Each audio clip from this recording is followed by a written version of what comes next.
Welcome to the Soul Tide Podcast. I'm Brecken. And I'm Brittany. This is your space where we keep it raw, real, and 100% authentic.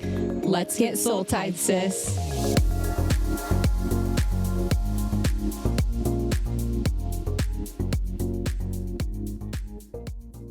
We're here with Caitlin Proctor. She is a cognitive movement practitioner, energy worker, freaking badass. Yeah. Truly. And what else do you do? Nervous system regulation. So that is like your specialty. Mom, wife, and we're just so grateful that you're here. We want to kind of like start with you just telling us about yourself. Whatever you feel like needs to come out or like what you want to share, just go for it. I'm a mom of 3, and I had a lot of trauma in my life. And when I found first energy work and then nervous system work, my whole life changed. And I went from this place of like thinking there was something like fundamentally wrong with me. And like deep down, it was very conflicting because I had, in one sense, I had a really good self-concept. And then there was like this other part of me that like deeply hated myself. So like very opposing parts of myself. And it was when I found this work is when I was like, oh, like there's nothing wrong with me. Like I have a nervous system that's lived in fight or flight my entire life. And so it was like I was able to like release shame. And then I just became really passionate about helping women, especially to release shame, like release burden and just free themselves so they can be their truest selves. I can attest to that. Can you start from like the beginning, like your awakening and like work from there to now? Yes. And just your journey. Okay. So when I would say my awakening has been different parts throughout my life. So when I was a kid, I always had, it was kind of funny when my mom was pregnant with me, my grandma, that was my dad's mom, was passing from leukemia. And one of the last things she said was she touched my mom's belly and said, "You're having a girl and don't worry, I'll always be with her. I'll guide her." And so, and my mom was really close to her. And so she passed in March and I was born the following October. Wow. And that grandma like guided me through my whole childhood. Like it was the most beautiful, beautiful thing. And my mom was sick growing up. So there was just a lot of uncertainty like in my childhood. Like I had very loving parents, but there was so much uncertainty in my life and so much like responsibility. And, you know, like my mom couldn't pick me up when I was little. Like, so it was like, I didn't get held, you know, like she couldn't hold me. I can remember like being like, "Mom, please pick me up." And she, you know, and she was heartbroken. She's like, "I can't, like, I'm so sorry. I can't." So there was like attachment issues, like abandonment issues, like responsibility. And it just all felt so big inside my little system. But also I felt like I needed to be strong for my parents. So it was like everything was always good. Like I'm okay. I'll take care of everyone. And so I would go to my room though, and I would just cry and cry and cry into the pillow. And I remember like that grandma would always come through and soothe me. And then I had other relatives and people who had passed that would come through. And so I had this like delightful experience with the other side as a kid. So that really opened me up. And then as I got older, so I did go through some sexual abuse as a kid from another kid that lived in the neighborhood. And that lasted for 3 years. And so that was, I didn't know how to process that because it started when I was in kindergarten and it stopped when I was in 2nd grade. So I was so young. So much. But I thought it was my fault. For sure. And so for 3 years, I would just cry into the pillow at night. And I can remember just saying like, "I hate you, Caitlin. I hate you." And so, and I didn't want to burden my parents with it because I was like, this will break them. This will break them. So there was just a lot of like big things. But when I got to being a teenager, I was 16 and my dad went into a coma. And so because my mom was handicapped, I was taking care of her like by myself, trying to be a high school kid. And meanwhile, it was like my stability was gone. Yeah. The thing that was wild about this is when I was 4, I was visited and I was given the impression that when I was 16, I thought it was my mom was going to die. I was told like there was going to be like a loss. And so when I was 16, and I was like, oh my gosh, when I'm 16, my mom is going to die. Because you had experienced her. And so from 4 to 16, I was kind of preparing to lose my mom. And it was right before, it was like right around my 16th birthday. I can't remember if it was, I think it was like maybe the day before, is my dad went into a coma and they said like he has like a 3% chance of living. And so that like rocked me because I was like, I thought it was like my mom, like my mom is sick, but it's like, what are we going to do? Like, what are we going to do? So that was, I would say, like a big trauma that really sent me into like a fight or flight. And the only thing I knew how to do was to just keep going faster, faster. And so my dad ended up surviving, but like things changed a lot. And I ended up like walking into a relationship that wasn't good for me. And I think I was craving so bad for someone to anchor me. I just wanted to be anchored. I went into this marriage and it was like he had this whole double life. So it was like he pretended to have a job that he didn't have. And that's, no small task feat, whatever. And it was like I was working super hard. I'm this independent young woman that can do everything. I'm working super hard. I'm putting him through college. I'm paying for everything and thinking like he's going to build this beautiful life with me. And then I found out that like he had a relationship with someone else and like all of his work trips were, he actually didn't have a job. It was just going to visit his, so it was like, in that moment, like I felt like that was really like maybe the last crack in my sanity. And so that was like, I felt everything in my world just like tumbling and spiraling. And then like from there is where I was just like, it was like partying all the time. It was like the polar opposite of. Oh my gosh. It was just looking for freedom. It was like, there's no stability in my life. I felt like I can't trust anyone. Everything I've tried to create has fallen apart. And so I was a mess. I was with that guy. I was married to him and I left him when I was 25. Wow. And I think spent like the next 4 years just so wild. And at the same time, I couldn't be by myself. Like I would go to a bar and sit at a bar just because I couldn't be home alone. And it was this like drinking. I drank every single day. I did not know how to not drink. Like I could not be with my internal state because it felt so chaotic and so unsafe. So I felt like I was living this like great life for the next 4 years. I meet my husband and then we get married and have kids. And it's like, suddenly I can't run away from myself anymore. I'm pregnant. I can't drink. So it's like, I can't numb. Can't do that. And they're like, oh, I have to not think about this. I have to process my emotions. Pregnancy is a journey. It's a journey in itself. It doesn't feel the way I thought it would feel. Instead, I just feel anxious and I don't know who I am. And I don't know how to be a mom. And it turns out I've actually like never addressed any of my trauma whatsoever. I just kept like going full speed. Like outrunning it. So I would say I had 2 back-to-back pregnancies and that was like sent me into a depression. Like I loved my but it's an identity, like entire identity shift while not dealing with everything that came beforehand. It's a lot. It was a lot.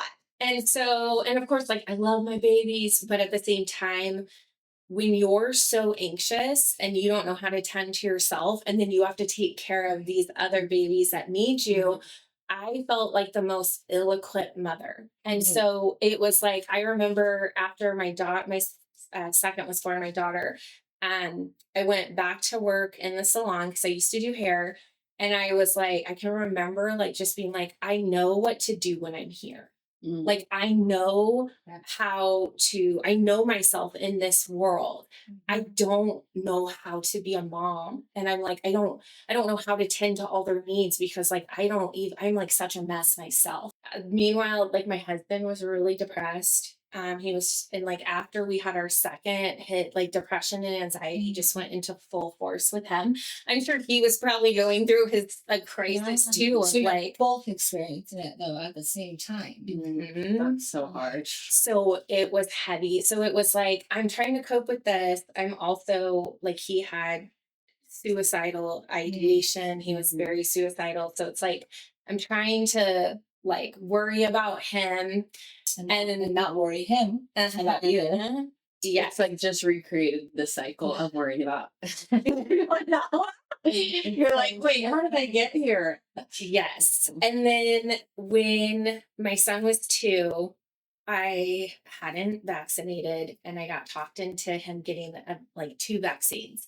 And his immune system shut off after that. And he became drastically sick. So he couldn't leave the house without getting sick. We were in the hospital like 3 times a week at least. Like it was just this like nightmare. And at that point, I was like so angry and out of my mind because I was like, everyone around me is sick.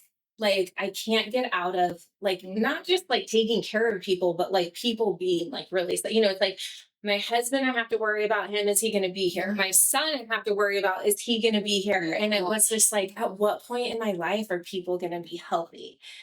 And so it was a blessing because that's what brought me into energy work. Because I was like, I have to figure something out to help him. And so I started doing energy work with him. And it was like when he was 5 years old, he looked at me and he was like, Mom, I had to get sick so you would learn how to do this because you're going to help people. Okay. These nice ladies. I'm like, That's incredible. is he pretty like intuitive? Yeah. Very. I didn't even have to ask. Answer that question. But so and I remember when he said that to me, it hit me so hard and I just started crying. He's like comforting me. And so, but it was like the next piece just kept being given to me of like, oh, like I'm going to now learn this way of doing energy work. And now I'm going to study this. And then, so that went on. And then most recently, just a couple years ago was when I brought in the Cogno movement because it was like working with nervous system programs. And so I think it was like in 2020. I think in 2019, I started having people just like come to my house and I'd like balance their chakras. And I would, and I was like, it was like $20. And then I would be like, I know you have to get work. yeah. And I remember even when the lady was like teaching me and she'd be like, what are you getting? And I would tell her. And then she was like, yes, dude, that's so good. And I'm all, what if they just made that up? No, yeah. Well, I was just thinking like it would be really interesting to hone in on a craft or a skill that isn't measurable. Is that what I'm trying to say? Like I went to esthetician school post my divorce. I get the certificate. I'm taught how to do the things. I do this, but like energy work, it's sacred. It's very like you have to probably be really in tune with yourself so you can be in tune with other people. And I'm sure it's complex. Yeah. And that I think is one of the most difficult things is like, if I am not well or not feeling 100%, I will call my clients and be like, I have to reschedule you because I have to be able to separate what's mine and theirs. And I have to be, and especially because my strongest intuition is felt. So it's like, if I'm more focused on like a pain, I like a migraine or something like that, I'm like, I am not open to what is going on with someone else. My field can't hold that type of energy. So that is kind of a drawback. But The would- right people, I feel like understand Yeah, because I would totally. want the whole you. Yes. And people who gravitate to this world, I feel like they just get Yeah. it, understand. Yeah, But that would be absolutely. tricky. As in my clients are like, I just feel like all my clients are family. You know, Yeah. like You they're treat them just like that. You do. At least for me. I came in like with such heavy stuff and I felt so safe to just like Oh yeah. spill all the beans. I did not care because of you, like who you are. And Oh, that's yeah. like a really incredible quality. You're pretty amazing. No, you are. I mean, I feel like I want to piggyback off that because my daughter is very emotional, but very logical when it comes to the heavy and the hard stuff. And I didn't realize that until she lost her dad. And so finding you, it was like the answered prayer I didn't even know I had asked for because I've watched her turn into a totally different kid. And that's like so a testament to who you are and how you show up and how safe she feels with you. And like, because I hadn't experienced it. I mean, she'd been with you for a year and a half or maybe longer until I saw you. And I just think that like that matters because anybody could try to do this. They could try. But like it takes a very special person to be able to go through everything that you had to go through to show up the way that you can for people, but also just like you just radiate and emulate love and acceptance, and that is so felt. It is so fun. It's so felt. Thank you. I know what it's like to like try to hold all the pieces together and also like try your best. Like I always tell people there was never a time in my life where I wasn't trying my absolute best that I could do.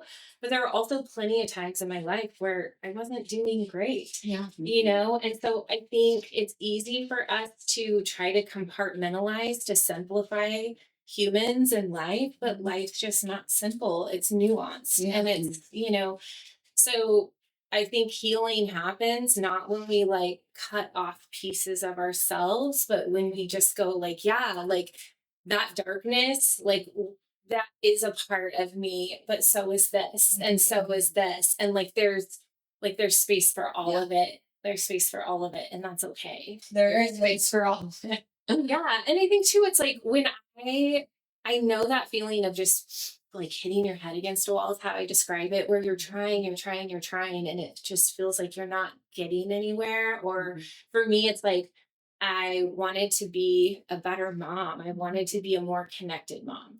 And so my biggest thing was because I had been through so much, I had naturally like detached. I had like left my body and I was numb. And numbness was great because it's like, especially fueled by alcohol. Like it became like a time. woo, Yeah.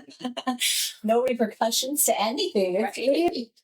But I didn't know how to like feel my feelings. And when you can't feel within your body, you can't feel like deep connection. So like I knew that I loved my kids so much that I was terrified to feel the love.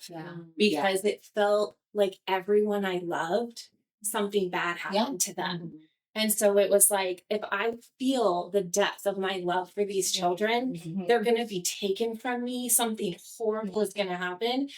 But at the same time, then it's like, you're with this numbness. And I was like, this isn't right either. Our kids are always our teachers, right? So it's like, my daughter's like my Velcro child who like, since she was born is like, I'm going to climb you and stick myself. If I could climb up in your womb, I would. I have one of those. Like, Yes. A lot of teaching because it felt like she was electrocuting me. Like my nervous system was in such a state of survival that the touch felt so like, you know, like what? I never got that. Yeah. When you said that, I just was thinking, wait, she was giving you everything that you had wanted. Yeah. In a sense, right? Yes. But it's uncomfortable. Yes. And I knew though, I was like, it's not like I need to figure this out. Like, you know, like it was like, I'm not where I want to be. And I'm not the mom that my kids deserve or that I thought I would be. And so as I was learning all this energy work to work with my son, I was like obsessively doing it on myself. And it was so like relieving, especially because when I had tried to go to therapy before, it was so re-traumatizing that I couldn't talk about it. Yeah. And when I would try to put it into words, it just like I would leave there feeling worse than when I got in. And so it kind of perpetuated the shame cycle instead of like helping me. So when I had energy work done for me and she could remove the energy of the trauma Without talking about the trauma. without talking about it, then I was actually able to start talking about it for the first time without like going into PTSD. No, that's been Scotland. I can see that so perfectly. That was the biggest thing she said to me is I don't have to talk about my dad. And now the more that she clears, the more she just talks about it. So it's like, no, it's an incredible gift. And it's just, yeah. Can you tell us more about cognitive movement? What is it? And like how you got into it? Yes. And yeah, that's it. Yes. Okay. So cognitive movement's awesome because it's using eye movements, but it's also using body movements with a ball. So we activate both sides of the brain. We're like activating different brain centers while we're also working with the nervous system. And so it is a way to use movement to rewire any pattern out of the nervous system, and the person does not have to say anything. And so, like I've worked with people who have wanted to quit drinking that we've been able to wipe that out. Amazing. I mean, it's just, I don't ever want to make claims that, but it's like, like most recently I worked and it just falls away. So most recently I worked with a girl who came to me because she was struggling with disordered eating. And when she came to see me again, I was like, how's this going? And she goes, oh my gosh, I actually haven't thought about food. She's like, I've just been eating. And I'm like, that's beautiful. And that's really how it works is it's not like a lightning strikes and that was the moment it was different. It's just whatever the pattern is, the nervous system releases it. Yeah. And so that's the beauty of it. And I got into it because I noticed that there were people who could not change patterns no matter what was going on in their life. So let's say, so the biggest thing was like if someone was having major health issues, chronic health issues, but they couldn't change, let's say, their eating patterns. And I was seeing this, and it's like, it wasn't for lack of willpower. It wasn't for lack of trying, but at some point they would give in again. So I saw the founder of Cognitive Movement in an interview, and he was talking all about how the nervous system drives all of our behaviors. The nervous system tells us when we're hungry. It tells us when to blink, when we have to go to the bathroom. And so if the nervous system has latched onto a behavior or is running a program, you're most likely not going to will yourself out of it. That makes sense. Because it's like, if you think about it, if you're, let's say, if I'm like, you're so hungry, and I'm like, no, you're not. So how does all of the movement, like, is there science behind that, right? Because I mean, I feel like I grew up in a lot of this world from just like, oh yeah. But like for somebody asking, I wanted to know, like, how does the movement correlate? Or maybe you said it. I don't know. Did you say it? I'm just curious, like, what the science behind how that is supporting regulating the nervous system. Because I felt it working with you. Yeah. I've seen it with my daughter. What is it doing? So, and I'm not sure like all the particulars of the science, but I know, like, for instance, if we do right to left eye movements, that's a way for the left and right hemisphere to start communicating, but it's also a way for the body to come out of survival, because when we're in a fight or flight state, we are tunnel vision. And so we turn our heads. We're not just like casually looking around. Yes. That's like Leighton, when Leighton first came in, it was like, she was like so like head on a swivel, like constantly looking. And is that the fight or flight? Yes. And her eyes would like jump when she would chase the ball. Like it's wild. And that's why you tell people, like, follow with just your eyes. Yes. So you're trying to see basically, because your body's going to show the signs, right, of being in fight or flight. or all that. Is that what the point is? That's pretty amazing. Yeah. So it's communicating with right brain, left brain, and is that also sense of like, because isn't one's creative, one's like more logic, right? And so you're trying to get those two mesh together. Yes. And they hold different perspectives. Sure. So the right side of the body will hold a different perspective on an issue than the left side of the body. Yeah. So, and when we do the eye movements, for instance, if you're in a survival state, your eyes don't want to go into the periphery. And so, Like fall. Some good work, guys. So but that's so interesting. yeah.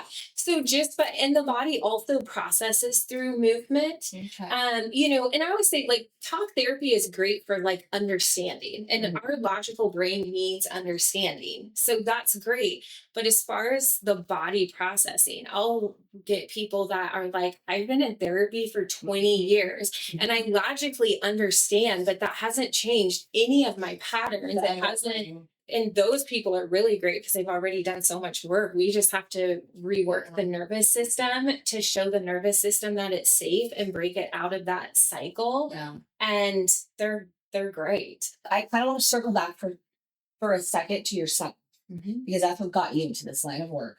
And you said you stumbled on energy work or whatever, but like, did you just see it somewhere? Did you get a practice? And what were you doing? Like, what were you doing with him that made you be like, oh, this is what I'm going to do?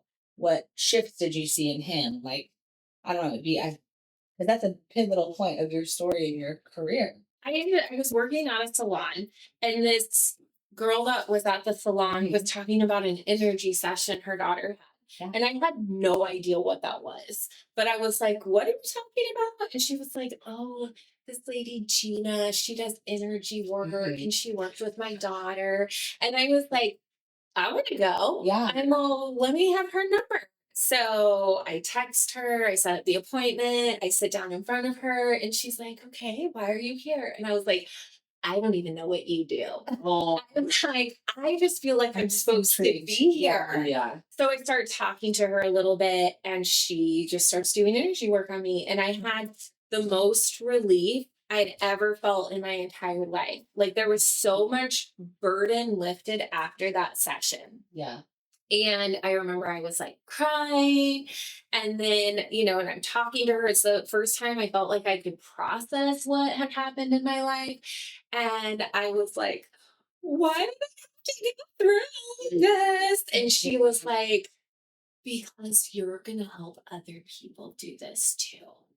And I was like, I feel a little like this might be egotistical, but I feel like I'm supposed to do this. Oh, yeah. You just knew. And she was like, you are. And then she was like, I'll teach you. And so I was like, okay. So she started teaching me. And then I told her about my son that was sick. And so I started bringing him to her. And all 4 kids had been vaccine injuries.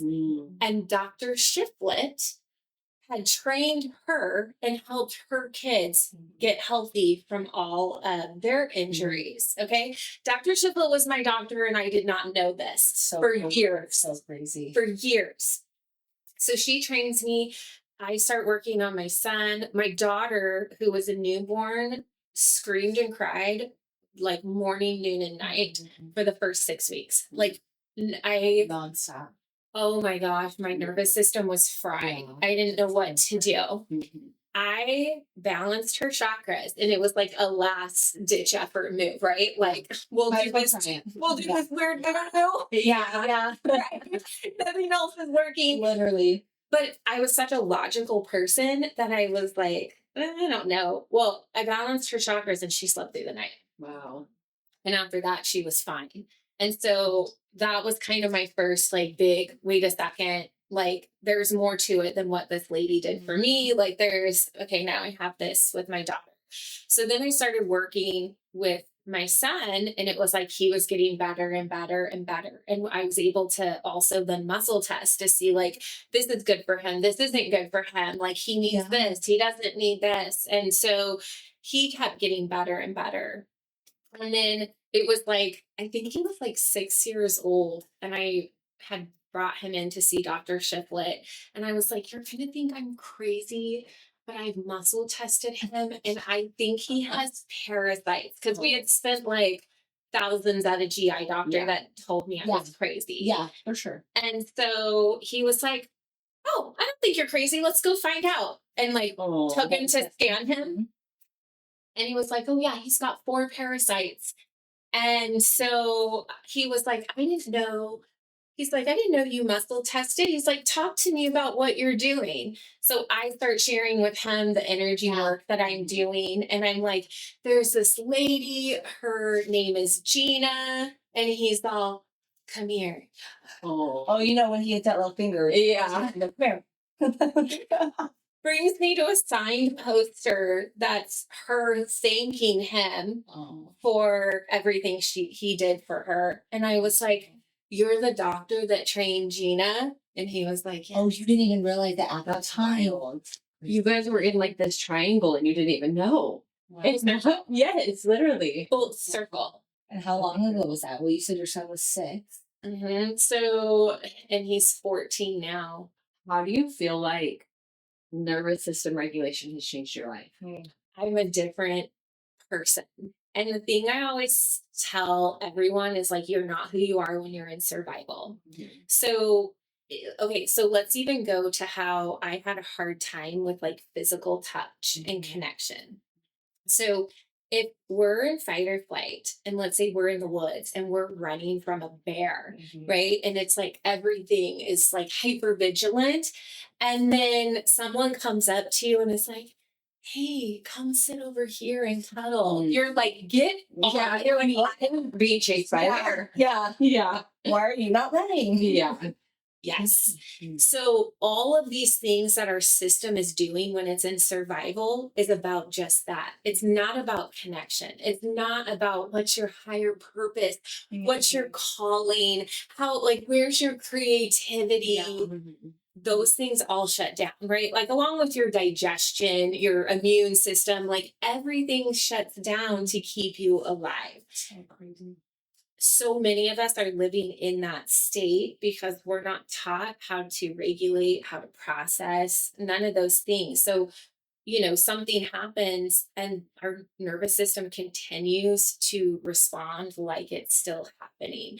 And then that's when the judgment comes in. And we're like, I don't know why I do this, or I don't know why I can't stop this. That's where addiction comes in. That's, you know, because we're trying to find, the nervous system is trying to find ways to regulate. And that's, I think, the cycle a lot of people get stuck in. So for me personally, you know, I went from drinking daily to I don't drink anymore. You know, before that, I was a smoker. At one point in my life, I smoked a pack of cigarettes a day. People are always like, what? Yeah, that's shocking to hear. I It's know. wild. And it was just like, that though was like so regulating to me, like escaping a group and just being outside and just taking deep breaths. Yeah, you're like, I'm doing breath work. Which, can you imagine though, if I would have been taught breath work, where instead my nervous system found smoking cigarettes. Sure. So, but I would say in my life now, it's even in the little ways of like not reacting. Like, so for instance, one of the examples I like to give is we have sprinklers that go off in the morning, and it would also go off at the time that I was driving the kids to school. And so, and it's like, if I was in my work clothes, I'm like, we've got to beat the sprinkler. You're like, run everyone. Yeah. So I am like getting out to the car with the kids, and my daughter, who's 12 at the time, is like sitting in the driver's seat, and she has locked me out of the car and she's pretending to drive. Before this work, I would have lost it because it's like when your nervous system is always in fight or flight, you're in a pressure cooker all the time. It's like you're already redlining it. That's your baseline. So any nudge is going to be an explosion. At least for me. Some people are internalizers. Those people are so much nicer than me. I'm an externalizer. So it all comes back out. So before, you know, it would have been like, what are you doing? Like, I have to get to work. Get in the back. And instead, I was like tapping on the window and I'm all getting back.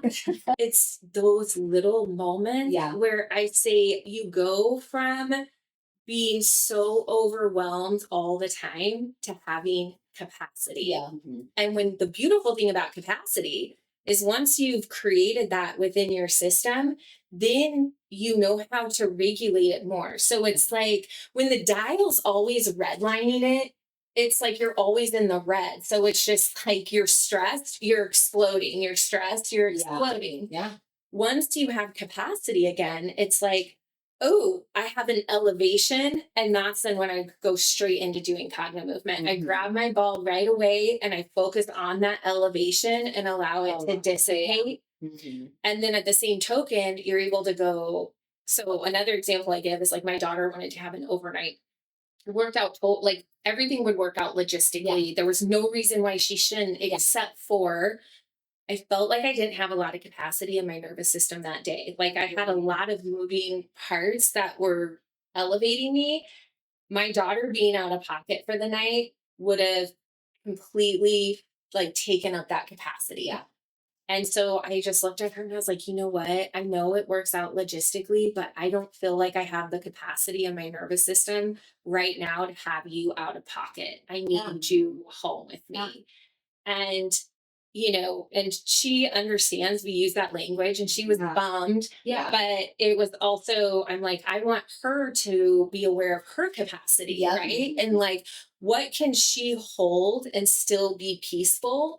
And what is she allowing in because it's the nice thing to do or logistically it would work? Because I think as women, we do that, right? Yeah, totally. So those are, I would say, like the big things. It's just bringing capacity back so you're not always redlining it. It is everything. Yeah. Like just a small thing, but I feel, but really, I'm like that little thing, it's huge. Like so many things you were saying, I can totally relate to because I'm like, I definitely redline here all the time. So everything feels bigger. The reaction time there is none. And so even to have that, I feel like so many women, so many people would love that, Absolutely. That's how I feel with breath work as well. Like that's when I'm at capacity and I'm like, my kids are like they like block in. They're like, okay, because in the past I would explode. Yeah. But I've learned to literally increase my capacity and take a big deep breath and even say like, mommy needs a second. Yeah. Because like I think that even goes so far with our children. And then like when they need a second, now they say, I just need a second. And I'm like, okay. I love the sass too. No, I need a second. All of my kids are sassy. Yeah. But like it is so nervous system work is so life changing. Yeah. And it just improves every area of your life. It's incredible. What daily practices, if you had to give like our community, would you share with them? Like little tips and tricks that they can use. Okay. I'll give two really good ones because I like to keep it simple for people. For one, we always want to go with what is in the body, not what's in the mind. Our mind is neurotic. So it's like if I were to take my mind outside of myself and put it in another person, after a while, I would be like, Susie, go home and take a nap. You're all over the place. Right? Yeah. Like 1 minute it's yes, then it's no, then it's yes. Go take a nap, Susie. And the other thing I've noticed in doing my own healing work is even like when I used to tell stories about, previous events and I hadn't done the work, it was like, and then this happened and then they did this, right? And it was like, it was very dramatic. And once I did the healing work, the story changed, right? It was no longer, I was victimized, right? Like I got my power back. So the story became different.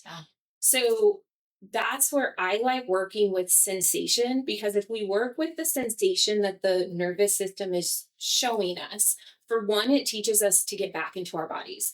And most of us have left our bodies because it's uncomfortable in there. So it gets us back into our body and we go off of sensation. If we can work with the sensation that we're feeling, whether it's like it's tight, it's hot, there's pressure, whatever the sensation is, As the sensation leaves, the mind will change the narration of the event. So you're recognizing the sensation. What if you don't know what the sensation is? 'Cause my first thought was like, okay, let me picture that while she's talking. And I'm sure there's a lot of people who are like, but I don't know how to. How do you learn to decipher and recognize the sensation? That's a great question, especially if you're coming from a place of numbness. Yeah. So, for instance, what I would say is like if you're starting with something, you can tell the story or think about it just enough until you feel your body respond. Okay. And then once you get a response, maybe your body goes numb, then that's your sensation, is focusing on the numbness. For those people, it will go from numbness to then feeling, which is very uncomfortable. Okay. But once you feel, then you're focused on that new feeling. Okay. So let's say I'm thinking about something that happened and I'm like, oh, my stomach gets tight. I'm not going into the story about what happened. Okay. I'm focused only on the tightness in my stomach. Now, what I'm going to do is I'm going to hold something in two hands. It doesn't matter what it is. It could be a phone. It could be I've had clients use dog toys, flip flops. Yeah. The dog toy. Yeah. My favorite is I have a client who had a mastectomy and she used her little boob holder for like She's phenomenal. So you're going to take your item in both hands and you're going to keep your head straight and you're going to breathe into that feeling in the stomach while you slowly move right to left, low to high. So we're going to do this while we're breathing into the sensation. You can do that in all four directions because your nervous system interprets things differently depending on where you're facing. So you do that in all four directions and keep meeting the sensation with breath. So you know this, it's like the more a sensation spikes, the deeper I'm going to breathe into it. So I always say it's like a high five. You know, like when you're meeting someone for a high five, you're both meeting it together. We're going to, however the sensation spikes, we're going to pull the breath into it and then fully relax down into it. So that's the first one. And then the second one is going to be just moving up and down on the right side and moving up and down on the left side. With an object. With the object, and we're just focusing on sensation. We can literally do this for anything. And a little trick for anyone who's neurodivergent and is like, sometimes I can't get out of bed or sometimes I can't get motivated. Like I need a dopamine hit to do something. This up and down movement with your eyes will actually trigger a dopamine response. That's interesting. That's so interesting. Like, as long as you want. I would say like 90 seconds and just remember to always use your breath. You don't want to hold your breath. Breath moves energy. So we have to breathe. If we clench our breath, we hold the energy. Yeah, makes sense. Wow, that's amazing. That's so cool.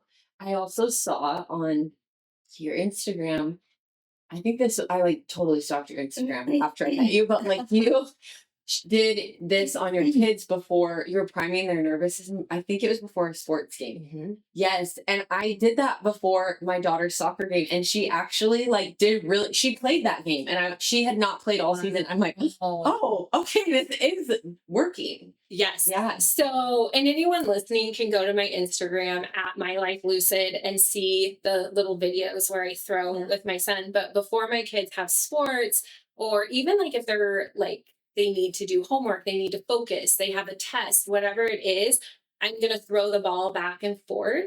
And that's going to get the left and right hemisphere connecting. It's going to get their coordination online. It's going to cross their energy over. So there's just so much benefit to how we perform if we do that. In fact, in kids in school, the founders actually did like a little experiment of what would happen with kids in school if they brought this in for 3 weeks. And it was like all the kids started performing better in school. They were reading better. The kids were calm. Behavioral issues went away. Like there was just so much benefit to this right and left eye movement. Wow, that's so cool.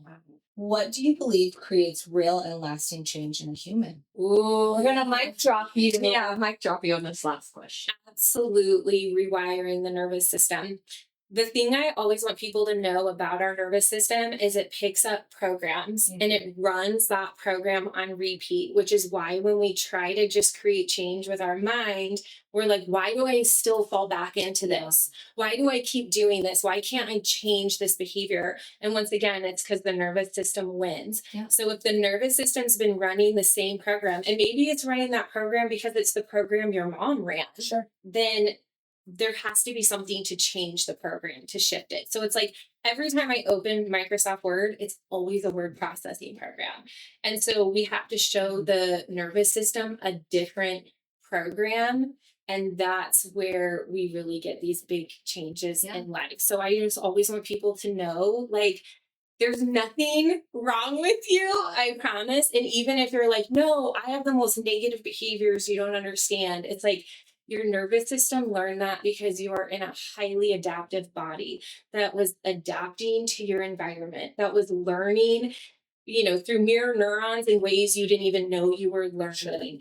And so there's nothing wrong with you. You just have programs that need to be edited. That's it. I love that. That's beautiful. That is Programs that need to be edited, I love that. That's a great way to just end it. Yeah. Thank you for coming on. We so appreciate you. You mentioned your handle, your Instagram handle. Can you say it again for everyone so that they can follow you? Yes. And thank you for having me. I love you so much. So it's at My Life Lucid. And that's just because I went from being in a really foggy, confused state to, I feel like, living pretty lucid. Yes. Love that. And you have a women's circle, correct? Yes. So, and you can find that in my Instagram and my link, but it's a women's nervous system reset circle. So every week when we get together on a Thursday morning, 9 a.m. Pacific Standard Time, and I teach women how to regulate their nervous systems so they can do it with their kids, they can do it with their families. And there's a ton of recordings in the group, but it's just my way of teaching other women how to do what I do. Yeah. It's amazing. We'll tag. We'll tag too. Yes, thank you so much. You're the best. Let's get soul tight, sis. And that's a wrap on today's episode. We hope that you felt seen, heard, and maybe even a little empowered. If you loved today's combo, don't forget to subscribe, leave a review, and share it with your girls. Let's keep this Soul Tide community growing. Until next time, stay true, stay bold, and most importantly, Stay you. Love you, mean it. Bye.